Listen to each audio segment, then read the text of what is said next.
Në Fier u zhvillua dëgjesa e radhës e Komisionit të Posaçëm Parlamentar për reformën administrativo-territoriale me pjesëmarrjen e qytetarëve, pushtetit vendor dhe përfaqësuesve politik. Në fokus të diskutimeve ishte rishikimi i ndarjes administrative dhe ndikimi i reformës së vitit 2015 në shërbimet për qytetarët. Eksperti i komisionit Agron Haxhimali theksoi rëndësinë e dëgjesave publike dhe nevojën që zëri i qytetarëve të dëgjohet në këtë proces. Ndërkohë Haxhimali e kanë konsideruar tepër të rëndësishme arritjen e një konsensusi politik për të shmangur gabimet e reformës territoriale të 2015-s.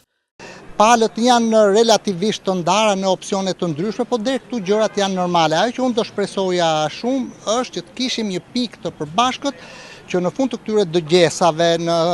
për qarqe, në fund të dëgjesave bashkë me grupet e interesit në kuvend, ne të uleshim gjithë bashkë dhe të ndërtonim një set kritere se kush do t'jenë bashkitë e reja nesër, si do t'jetë konfigurimi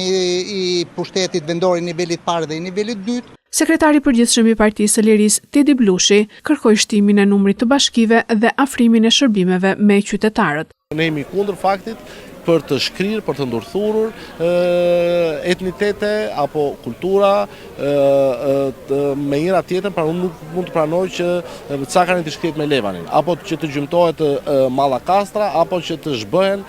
vlerat e Bylesit. Pra janë praktika të cilat nuk kanë pasur asnjë synim tjetër, vetëm popullimin si këtyre trevave kaq patriotike. Nga ana tjetër, ministri Petrit Malaj deklaroi se reforma e re do të forcojë financat vendore dhe do të sjellë më shumë investime. Ndërkohë drejtuesja politike e qarkut Fier, Belinda Balluku, u shpreh kundër shkrirjes së 6 bashkive ekzistuese në qark. Unë besoj që pjesa e reformës territoriale vjen në dobi të gjithë bashkive, për vetë faktin sepse do të forcojë financat publike, do të forcojë financat e pushtetit vendor dhe në këtë mënyrë do të ketë më shumë investime për qytetarët, do të ketë më shumë shërbime për qytetarët dhe natyrisht e gjitha kjo bëhet në dobi të qytetarëve. Unë si drejtuese politike e qarkut Fierit duhet të them që patjetër për ne është e rëndësishme që të 6 bashkitë të ruhen, pasi 2 bashkitë e vogla këtu në rastin e Patosit dhe Troskovecit janë bashki me performancë financiare të plot, pra nuk kanë borxhe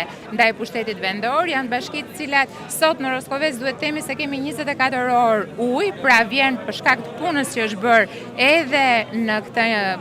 njësi bashkiake, por nga ana tjetër duhet të thënë gjithashtu që kemi dhe bashki siç është rasti i Mallakastrës, janë bashki me identitet të fortë dhe që absolutisht nuk mund përthithen apo të shkrihen në bashki më të mëdha. Deputeti i opozitës Luciano Bocci deklaroi se variantet e propozuara nga mazhoranca largojnë qytetarët nga shërbimet dhe kërkoi që vendimarrja të bëhet përmes referendumit qytetar.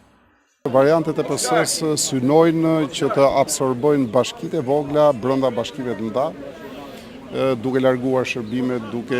hequr përfaqësimin, duke ulur demokracinë, duke goditur autonominë vendore